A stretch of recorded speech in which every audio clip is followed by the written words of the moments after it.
Hey guys, welcome to curiosity corner. और आज का जो हमारा वीडियो होने वाला है वो होने वाला है कि बुक्स कैसे चूज़ करें, कौन से रेफरेंस बुक्स हमें खरीदने चाहिए, कौन से बुक्स नहीं लेने चाहिए, हमें उन बुक्स को कैसे प्रैक्टिस करना है। स्पेसिफिकली हम बुक्स के बारे में बात करेंगे। एनसीईआरटी तो सबको लेनी ही है, ये बात सब जानते हैं। मैं ये कंसिडर कर रही हूँ कि एनसीईआरटी सबने ले लिया है और उसके साथ आप कोई रेफरेंस बुक्स ढूंढ रहे हो। सो एज अ सीनियर ये वीडियो मैं आपको एडवाइस करने के लिए बना रही हूँ कि मैंने कौन से रेफरेंस बुक्स लिए। मैंने बहुत सारे रेफरेंस बुक्स लिए थे और उस हिसाब से मेरा रिव्यू क्या है, कौन से बुक्स लेकर मैं पछता रही हूँ, कौन से बुक्स मुझे अच्छे लगे। और लास्ट में मैं आपको एक सबसे बेस्ट रेफरेंस बुक्स जो मुझे लगी, सॉरी मैं बुक्स बोल रही हूँ, बुक जो मुझे लगी वो भी रिकमेंड करूँगी। और डिस्क्लेमर, ये वीडियो स्पॉन्सर्ड नहीं है, not a single book is sponsored. सब मैंने अपने पैसों से लिए हैं और इनके बारे में मैं अपना पर्सनल एक्सपीरियंस और अपना पर्सनल ओपिनियन शेयर कर रही हूँ। सो जो बात मुझे अच्छी लगी, जो बात मुझे बुरी लगी, जो पॉइंट्स तुम्हें कंसिडर करने चाहिए, जिन बातों के हिसाब से तुम्हें बुक्स लेने चाहिए, वो मैं इस वीडियो में बताने वाली हूँ। सो स्टे ट्यून्ड और शुरू करते हैं हमारा आज का वीडियो। सो मुझे पता है इंट्रो बहुत ज़्यादा बड़ा हो गया है और आपको एक ब्रॉड आइडिया भी आ गया होगा, इसीलिए मैंने इंट्रो को बढ़ा रखा था कि सबको समझ में आ जाए कि इस वीडियो में क्या क्या होने वाला है। और अगर आपकी वाइफ मेरे साथ मैच हो रही है तो हम साथ में 10th स्टैंडर्ड के लिए प्रिपेयर कर सकते हैं, प्लान भी कर सकते हैं। और चलिए फिर स्टार्ट करते हैं अपने वीडियो को। सो जो मैंने बात आपको बताई थी कि हम बुक्स रिसोर्सेज के बारे में बात करेंगे, और मुझे पता है आपको भी वही टेंशन होगा कि बुक्स कौन से खरीदें। बुक्स मतलब मैं आपको एक बात क्लियरली बोल रही हूँ, बुक्स मैंने भी बहुत खरीदे थे। सो क्लियरली मैं बोल रही हूँ, रेफरेंस बुक्स के पीछे मत भागो। मैंने पर्सनली बहुत सारे रेफरेंस बुक्स लिए हैं। अगर आपको डाउट लग रहा है तो मैं आपको लास्ट में दिखा भी दूंगी कि मेरे पास कौन से रेफरेंस बुक्स हैं, अभी भी मेरे पास पड़े हैं। सो सबसे पहली चीज़, अगर आपको साइंस से स्टार्ट करते हैं, अगर आपको साइंस में चाहिए थेरी कि मतलब आपको कंसेप्ट एकदम क्रिस्टल क्लियर चाहिए कि मुझे सीबीएसई ने जो भी पूछा है, जैसे भी पूछा है, एकदम इजी वर्ड्स में एक्सप्लेन करके चाहिए, जो मुझे बैच में पढ़ाया जाता है। मेरे टीचर्स कंटेंट कहाँ से लाते हैं, सिंपल बात मैं आपको बता रही हूँ। इंस्टीट्यूट कौन सा भी हो, बैच कौन सी भी हो, कंटेंट सबके पास सेम ही होता है। तो इसका मतलब कंटेंट किसी टीचर का नहीं होता है, कंटेंट वो एक जगह से छाटते हैं। मतलब जो मैंने एक्सपीरियंस किया था, क्योंकि उनके पास जो बुक्स है वो भी मेरे पास है। सो टीचर्स जो होते हैं, ऑनलाइन टीचर्स की मैं बात कर रही हूँ, नो हेट फॉर एनीवन ना। सो जो ऑनलाइन टीचर्स होते हैं वो कंटेंट सिलेक्ट करते हैं बहुत सारे बुक से, और उनका स्पेसिफिकली साइंस में जो सबसे फेवरेट बुक होता है वो होता है एस चांद। सो मैं एस चांद लेके आ गई हूँ, मतलब मैंने उनको कहीं और रखा था इसलिए मुझे लाने में थोड़ा प्रॉब्लम हो गया। सो ये बायो की है एस चांद, ये मेरे पास है केमिस्ट्री के स्टैंड। ये मुझे मतलब जो मेरी सीनियर थी उसने नहीं दी थी, सो मैंने ऑनलाइन सेकंड हैंड लिए। और आप सेकंड हैंड ही प्रेफर करो एस चांस को, इसमें ज़्यादा पैसे इन्वेस्ट करके कोई फ़ायदा नहीं होने वाला है। ये केमिस्ट्री के स्टैंड है और ये फिजिक्स के स्टैंड है, देख सकते हो। ये मतलब काफ़ी पुराना एडिशन है ये, लेकिन फिर भी बहुत अच्छी है। सो ये हो गए हमारे 3 एस चांस। आपको जो थेरी सब्जेक्ट्स है, स्पेशली बायो और केमिस्ट्री में, blindly follow this S chance. इसके क्वेश्चंस मेरे हिसाब से घटिया है। मतलब वही वही चीज़ बार बार, मतलब शॉर्ट आंसर में भी वही, लॉन्ग आंसर में भी वही, मतलब बोर कर डालेंगे वो आपको। आपको बस उसकी थ्योरी पे फोकस करना है। सो मैं आपको एक ब्रॉड आइडिया देके समझाती हूँ। ये है मेरी एस चांद, देखो दिख रहा है, ये जो पूरा हाईलाइट किया है ना, ये सब मैंने किया है। एस चांद one of the best book है साइंस के लिए, स्पेशली थ्योरी सब्जेक्ट्स। फिजिक्स की अगर लेनी है तो लो, नहीं पसंद है मत लो, लेकिन फिजिक्स की भी अगर तुम्हें थ्योरी और कॉन्सेप्ट क्लियर चाहिए तो एस चांद को ही फॉलो करो। और मुझे तो ये बुक्स काफ़ी बेस्ट लगे। सो अगर आपको थ्योरी के लिए कोई रेफरेंस बुक चाहिए तो this is one of the best book. ये मैं स्पेशली रिकमेंड कर रही हूँ कि इसके जैसा बुक ही नहीं मिलेगा तुमको कोई दूसरा। और जो तुम्हारे टीचर्स होंगे ना, एक बार लेके देखो एस चांद, जो तुम्हारे टीचर्स होते हैं ना बैचेस में, वो भी इन्हीं बुक्स में से पढ़ाते हैं। एक्सटर्न में थोड़ा सा एक्स्ट्रा दिया हुआ है, लेकिन वो भी नेसेसरी है। आपको वो आइडिया लेना पड़ेगा कि ये आ सकता है नहीं आ सकता है, थोड़ा सा पीवाई को एनालाइज करना पड़ेगा। वो मैं बोल रही हूँ कि एक्सटर्न में हाँ ज़्यादा तो है, लेकिन वो इंपॉर्टेंट है, क्योंकि सीबीएसई थोड़ा थोड़ा बाहर भी चले जाते हैं सिलेबस के। जो एनसीईआरटी में नहीं है वो भी आ सकता है, ये बात तुम लोग समझ लो। और बाद में हम ये कंप्लेन नहीं कर सकते कि ये आउट ऑफ सिलेबस था, ये था वो था, क्योंकि बहुत से बच्चे पढ़ते हैं, उन्होंने तो वो क्वेश्चन किए हुए होते हैं, तुमने नहीं करे, ये तुम्हारी गलती है। सो तुम्हें एस चांद बहुत अच्छे से फॉलो करना है। एस चांद फॉलो होने के बाद अपने नोट्स को रिवाइज करो, जो भी वीक मतलब वीक नहीं बोल सकते, जो टॉपिक छूट गए, मतलब जो मैम ने नहीं पढ़ाया या तुम्हें वो इंपॉर्टेंट लगे, उनको साइड में स्टिकी नोट से नोट कर लो। ये हो गई साइंस की बात। और एक थी, मतलब साइंस के लिए ना हमें ये 3 बुक्स लेने को बोला था, गोयल पब्लिकेशन है। और ऑनेस्टली कुछ काम की नहीं है बुक्स, मतलब एच की कॉपी समझ लो, बस पेजेस अच्छे और थोड़ा सा रिवाइज करके उन्होंने प्रिंट कर दिया है। आजकल हर कोई अपने अपने बुक्स, ये देखो ये तीनों लिए मैंने, और ये मेरी मजबूरी है, ये मैंने अपने हिसाब से नहीं लिए, मुझे मेरे स्कूल वालों ने बहुत फोर्स किया था, इसलिए मुझे ये बुक्स लेने पड़े। मैंने बस ये जो केमिस्ट्री की है ना, इसमें रिएक्शंस के लिए यूज़ किया था, और हमारे जो टीचर्स थे वो काफ़ी अच्छे थे, तो उन्होंने यहाँ से प्रैक्टिस करवाया था हमें। बाकी बटे हमारे नेक्स्ट सब्जेक्ट, सॉरी मैंने साइंस के लिए थोड़ा ज़्यादा टाइम लिया। उसके बाद है हमारा एस मेरा पर्सनल फेवरेट सब्जेक्ट है। ये टोटल 19 चैप्टर्स है हमारे एस में। और एस के लिए अगर तुम्हें रेफरेंस बुक्स चाहिए, दिगराज सर की रेफरेंस बुक जो एडुकार्ट की तरफ से आती है, जिसमें ये देखो ऐसे कुछ शीट्स मिलते हैं तुम्हें जो तुम, लेकिन इसका जो बेस्ट पार्ट है, मैं तुम्हें बस अच्छी चीज़ें बता रही हूँ। और सो ये देखो, ये ऐसे टॉपिक वाइज पहले नोट्स है, ये देखो मैंने कितना हाईलाइट किया, देख रहे हैं, ये देखो।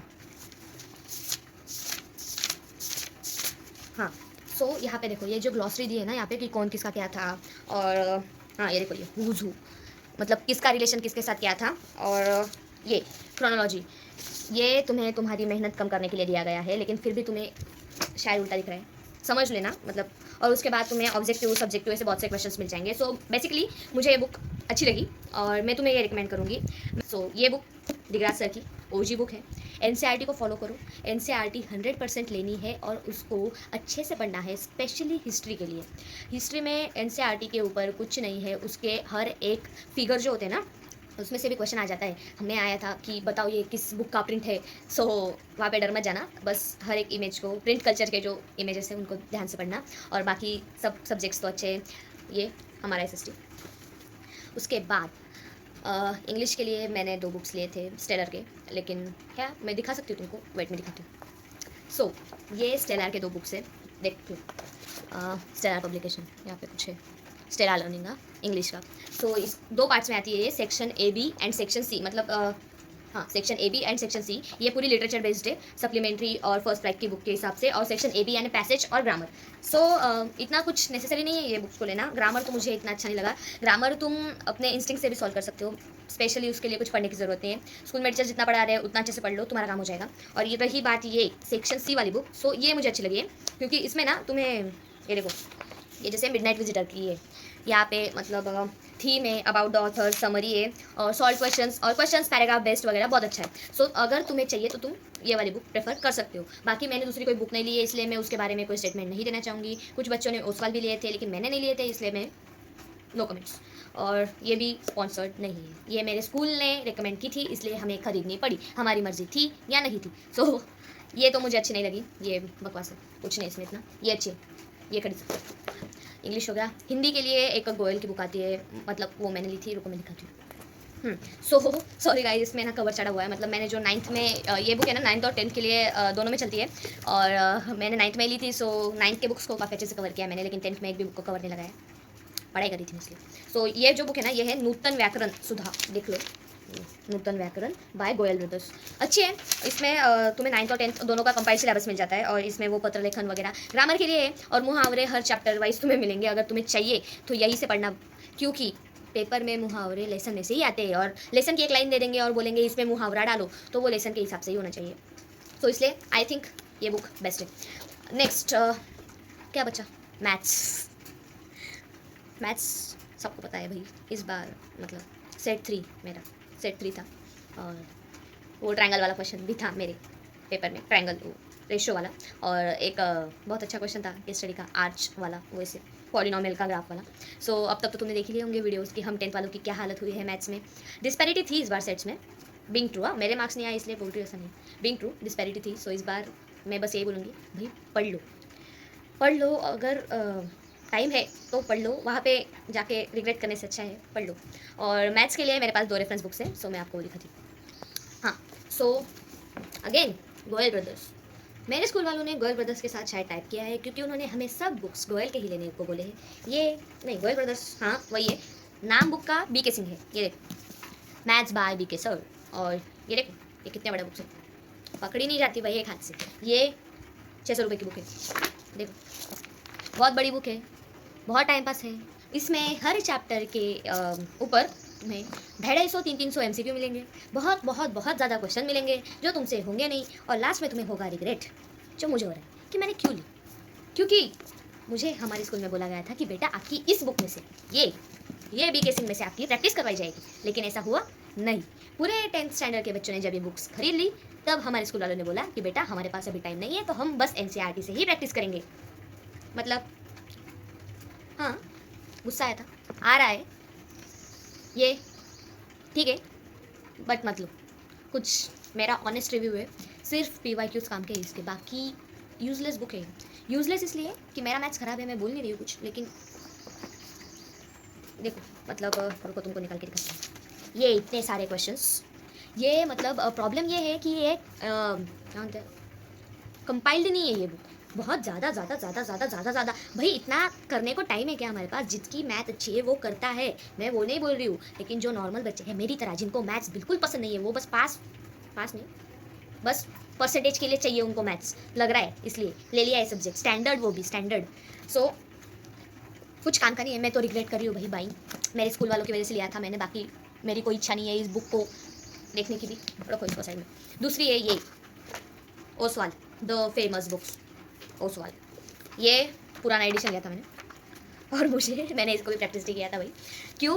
उसका भी रीज़न है, मुझे मतलब पसंद नहीं, ऐसा नहीं है, बस अच्छे इसमें क्वेश्चंस अच्छे, PYQs बहुत ज़्यादा है इसमें, और क्वेश्चंस आने की प्रोबेबिलिटी भी बहुत ज़्यादा है, बहुत ज़्यादा अच्छी बुक है, लेकिन मैंने इसको प्रैक्टिस नहीं किया क्योंकि मुझे इसके कलर से प्रॉब्लम था। ये देखो, ये ना मतलब तुम्हें ना जल्दी मिलता नहीं इसमें कि यार क्वेश्चंस किधर है, आंसर किधर है, उन्होंने बहुत ज़्यादा ही कलर्स यूज़ करके रखे, मतलब पिंक है, ब्लू है, और ग्रीन भी है, रेड भी है, सब डाल के रखा है अंदर कॉमन मिस्टेक्स ये वो। मुझे personally black and white books जो होते हैं ना, मतलब सिंगल ब्लैक कलर से प्रिंट किए जाते हैं, और अगर कुछ इंपॉर्टेंट हुआ तो ग्रे, वही बुक्स मुझे अच्छे लगते हैं। अगर तुम्हें इस बात से कोई प्रॉब्लम नहीं, देख लो ये इतने सारे कलर्स है इसमें, अगर तुमको ये बात अच्छी लगती है तो डेफिनेटली गो फॉर दिस, बहुत ज़्यादा अच्छी बुक है। और नहीं तो एक बुक जो मैंने नहीं ली क्योंकि मेरे पास ये 2 पहले से पड़ी थी, सबसे ओजी बुक अगर कोई है, क्वेश्चन बैंक बाय ऋतिक भैया या ऋतिक सर, बबुआ सर, बेस्ट बुक्स बनाते हैं वो। उनकी जो वो बुक थी ना, मैथ्स मेड इजी, वो भी काफ़ी अच्छी है। लेकिन अगर तुम्हें ज़्यादा प्रैक्टिस करना है कि मतलब हमें इतना कम नहीं चाहिए, इतने से क्वेश्चंस,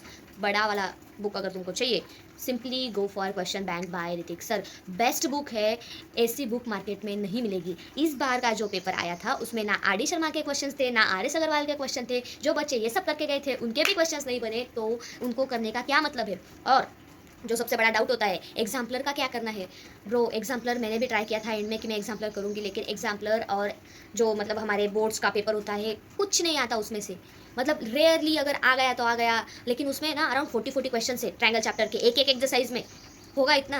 अगर टाइम है तो करो, नहीं और कुछ क्वेश्चंस का लेवल इतना ज़्यादा है कि वो करते करते मतलब हमारा मोटिवेशन गिर जाता है कि नहीं बन रहा यार मुझसे। सो अपना कॉन्फिडेंस लूज मत करो, स्पेशली ऐसे क्वेश्चंस पे जो आने ही नहीं वाले, उनको सॉल्व करने का ट्राई भी क्यों करना है हमें? जो अपना मतलब एम होना चाहिए ना कि मुझे बोर्ड्स के लिए प्रिपेयर करना है। अगर तुम में ज़्यादा मैथ्स की शक्तियाँ है तो तुम वो ट्राई कर सकते हो ब्रो, नो ऑफेंस। लेकिन मेरे जैसे बच्चे जिनको मैथ्स बस अच्छे नंबर्स के साथ, मतलब अच्छे नंबर्स चाहिए मैथ्स में, स्पेशली एनसीईआरटी की तरफ ज़्यादा ध्यान मत दो। एनसीईआरटी के क्वेश्चंस 2-3 बार लगा लो, सारे हाँ, एक बार लगा लो अच्छे से, 1-2 बार, जब तुम्हें टाइम मिले, बोर हो रहा है, कॉन्फिडेंस चाहिए, एनसीईआरटी लगा लो। और स्पेशली जो ट्रायंगल जैसे चैप्टर है, ज्योमेट्री के जो चैप्टर है, वो वाले जो चैप्टर्स है, इनके लिए एनसीईआरटी भी बहुत अच्छी लेवल पे है, वो तुम्हें समझ में आ जाएगा जब तुम आगे बढ़ोगे। लेकिन real number, polynomial, quadratic equation, no need. और टाइम है, लगा लो एनसीईआरटी। और साइंस, एसएसटी सब में एनसीईआरटी पूरी करने के बाद ही रेफरेंस बुक्स को टच करना है। और अभी मैंने कहा था कि लेक्चर के बाद वो स्टैंड करना, लेकिन पहले एनसीईआरटी भी देख लेना है एक बार। तुम्हें पता तो होना चाहिए कि कहाँ पे क्या टॉपिक दिया है एनसीईआरटी में। ऐसा नहीं कि कल पेपर है और आज मुझे लगा कि चलो यार एनसीईआरटी को भी थोड़ा सा भाव देते थे, उसको भी एक बार देख लेते, तब तुम्हारी समझ में एनसीईआरटी कभी नहीं आएगा। मैं आगे हूँ ये बुक, मैंने तुम्हें कहा था ना कि मैंने एक साइंस की बुक ली थी जो मुझे बिल्कुल पसंद नहीं आई थी। ये है। अभी मैं ऑथर का नाम नहीं लूँगी, जस्ट बिकॉज कि कुछ बच्चे कमेंट सेक्शन में वापस स्टार्ट हो जाएंगे कि ये हमारे भैया को बोल दिया, ये बोल दिया, वो बोल दिया। भाई अपना देख, मैं किसी भी टीचर के लिए कुछ भी नहीं बोल रही हूँ। मुझे पर्सनली क्या लगता है, ये मेरा पर्सनल ओपिनियन है, क्योंकि ये बुक मैंने अपने पैसों से खरीदी है। सो मैं इसके बारे में जो बोलना चाहूँ मैं बोल सकती हूँ। सो ये है एडुकार्ट की तरफ से आने वाली साइंस की बुक। इसमें क्वेश्चंस ठीक है, क्वेश्चंस है, लेकिन साइंस में अगर तुम मेरी बात मानो तो साइंस के लिए अगर तुम्हें क्वेश्चन प्रैक्टिस करनी है, only go for PYQs, nothing else, nothing else I am saying. क्योंकि कुछ जो बुक्स होते हैं ना, जैसे ये मैंने करी थी, इसकी थ्योरी भी अपने कुछ काम की नहीं है। थ्योरी के लिए एस चैन और NCERT, उससे फुर्सत नहीं मिलेगी, सो इसकी थ्योरी हमारी कुछ काम की नहीं है। बच्ची बात क्वेश्चन प्रैक्टिस की, NCERT के क्वेश्चंस लगाओ, उसके बाद एस चैन के क्वेश्चन मैंने नहीं कहा था क्योंकि वो बहुत ज़्यादा मतलब कुछ काम के नहीं है। क्वेश्चंस अगर लगाने हैं गूगल साइंस के लिए ओनली PYQs, उसके अलावा साइंस में कोई से भी क्वेश्चंस इंपॉर्टेंट नहीं है, ओनली गो फॉर PYQs। और अगर तुम्हें PYQs चाहिए कि मुझे सारे क्या बोलते हैं हम, चैप्टर वाइज PYQs चाहिए कि क्वेश्चन पेपर्स आते हैं ना CBSE की तरफ से, वहाँ पे कब तक सॉल्व करोगे ये इस चैप्टर का, वो उस चैप्टर का, और तुम्हें जनरली समझ में भी नहीं आएगा क्योंकि तुम्हारा अभी तक सिलेबस बिल्ड नहीं हुआ है, तुम्हें ये भी पता नहीं चलेगा ये कहाँ से था, कैसा था। Don't go for that. अगर तुम्हें कोई चैप्टर वाइज PYQs की बुक्स चाहिए, जो मैंने ली थी और वो मेरा सबसे बेस्ट डिसीजन था, जो सबसे बेस्ट रेफरेंस बुक्स में से मुझे लगी कि मैंने जितने भी रेफरेंस बुक्स खरीदे उसमें से अगर कोई पैसा वसूल है, सबसे बेस्ट अगर कोई बुक मैंने ली थी तो वो है ये वाली बुक। ये भी अगेन नॉन स्पॉन्सर्ड है, ये मैंने खुद खरीदी है, इसका रिव्यू मैं अपने हिसाब से दे रही हूँ। ये है last 5 years chapter wise PYQs by PW। ये बुक सबसे बेस्ट है, OG बुक है, इसमें कुछ नहीं है फालतू का, सिर्फ क्वेश्चंस, और वो भी एक सब्जेक्ट के नहीं, 4 सब्जेक्ट के। देखो यहाँ पे देखो, साइंस, मैथमेटिक्स, इंग्लिश और SST के लिए ये बुक ना, इसका बस एक ही प्रॉब्लम है कि इसमें ना 2025 और जो इस ईयर का पेपर हुआ है उसके क्वेश्चंस नहीं मिलेंगे, लेकिन फिर भी अगर तुम्हें लास्ट के पैटर्न्स जज करने, क्योंकि मैंने क्या किया था, देखो मैंने ये बुक प्रैक्टिस करी थी, सो मेरे 5 ईयर के PYQs हो गए, वो बात रही साइड में। बचे 2025 के PYQs, वो तो मैंने डायरेक्ट पेपर ही लगाए थे। सो मैं तुमको यही बोल रही हूँ, ये बुक ले लो, इसमें तुम्हें चैप्टर वाइज PYQ मिलेंगे। जैसे अभी देखो, अगर तुमने सारे PYQs कर लिए, आई स्वेयर तुमको सब मतलब पूरा आइडिया आ जाएगा कि PYQs कैसे होते हैं, CBSE पूछता कैसे। अगर तुमने एक बार वो मेथोडोलॉजी क्रैक कर ली, उसके बाद no one can stop you bro. सिर्फ ये मैटर करता है कि तुम क्वेश्चन के फॉर्म को समझ लो। साइंस के लिए, हर सब्जेक्ट के लिए यही इंपॉर्टेंट है, तुम्हें कितना आता है, क्या आता है, तुमने क्या प्रिपेयर किया, तुमने क्या नहीं किया, nothing matters at all. Only the thing which matters is कि तुमको क्वेश्चंस को टैकल करते आना चाहिए और तुम्हें PYQ का आइडिया होना चाहिए। 10th में अचानक से आओगे और पेपर में हमने तो ऐसे कैसे क्वेश्चन देखे ही नहीं, हमें तो डायरेक्ट पूछते थे कि वाटर लाइफ प्रोसेसेस, और हम तो वही लिखेंगे, हमको तो वो बाकी का आता ही नहीं है, हमको अगर घुमा के पूछ लिया तो हम लिख ही नहीं पाएंगे। सो इस प्रॉब्लम को सॉल्व करने का अगर कोई बेस्ट तरीका है तो ये वही बुक है जो तुम्हें लेनी है। ये सारे रेफरेंस बुक्स अगर तुमने नहीं भी लिए तब भी तुम्हारा कुछ कम नहीं होगा, तुम्हारे मार्क्स नहीं जाने वाले हैं, क्योंकि ये सब एक्स्ट्रा है, ये सब सिर्फ प्रैक्टिस के लिए बनाए गए हैं। अगर तुम्हें बोर्ड्स में अच्छा मार्क्स स्कोर करना है तो फर्स्ट बुक जो तुम्हें परचेज करनी है वो ये है, क्योंकि इस बुक से तुम्हारी मतलब इसमें इंग्लिश के ना ग्रामर के भी क्वेश्चन है, चैप्टर वाइज है कि मॉडल्स के, सब्जेक्ट वर्ब एग्रीमेंट, पैसेज और एनालिटिकल पैराग्राफ, लेटर्स, सबके क्वेश्चन भी है, आंसर्स भी है, सब अच्छा है। सो जो सबसे बेस्ट बुक है वो यही है। बुक मेरी तरफ से मेरा पर्सनल रिकमेंडेशन है, go for this books. NCERT और ये बुक अगर साथ में तुमने कर लिया bro, you will not need a single extra book for your class 10th। तुम इजीली मतलब अबो 95 तो स्कोर कर ही लोगे, ये मेरी गारंटी है। अगर तुमने सारे PYQs बना लिए और 2025-2026 के पेपर्स कर लिए with NCERT and this book, your class 10th is all sorted. ये मेरा पर्सनल ओपिनियन है, ये मेरा पर्सनल एक्सपीरियंस बोल रहा है। ये बुक सच में काफ़ी अच्छी है। और this is all for today's video. So आज हमने बुक्स के बारे में डिस्कस करा। सॉरी वीडियो थोड़ी लंबी हो गई, बट मैं जो बात मुझे जैसी लगी, जो मेरा एक्सपीरियंस है उस हिसाब से बोल रही हूँ। बाकी आगे तुम्हारी इच्छा है, तुम्हें जो लेना है लो, लेकिन फिर भी अगर मेरे एक्सपीरियंस के हिसाब से जाओगे तो दिस बुक। और बाकी रेफरेंस बुक्स अगर चाहिए, अगर तुम सॉल्व करने वाले हो, स्टार्टिंग से ले लो, लास्ट में वो बुक्स लेके कोई फ़ायदा नहीं होने वाला है। अभी से ले लो, बैच के साथ उनको पढ़ो और उनको प्रैक्टिस करो। लास्ट में वो बुक्स लेके सिर्फ तुम्हारे सर पे एक प्रेशर क्रिएट होगा कि मैंने ये भी ले लिया है, वो भी ले लिया है, अब मैं क्या करूँ, अब मेरे पास टाइम नहीं है। एक बार अगर प्री बोर्ड स्टार्ट हो गए उसके बाद तुम्हें टाइम नहीं मिलने वाला है। So listen to my advice and purchase this book. और फिर एक बार बोल रही हूँ, ये बुक भी स्पॉन्सर्ड नहीं है, यहाँ पे दिखाए गए सारे बुक स्पॉन्सर्ड नहीं है। सो ये मेरा पर्सनल एक्सपीरियंस था, ये मेरा एक पर्सनल ओपिनियन था। अगर तुम्हें वीडियो अच्छी लगी हो और फर्दर गाइडेंस चाहिए, so follow to my YouTube channel, like share subscribe. Bye bye.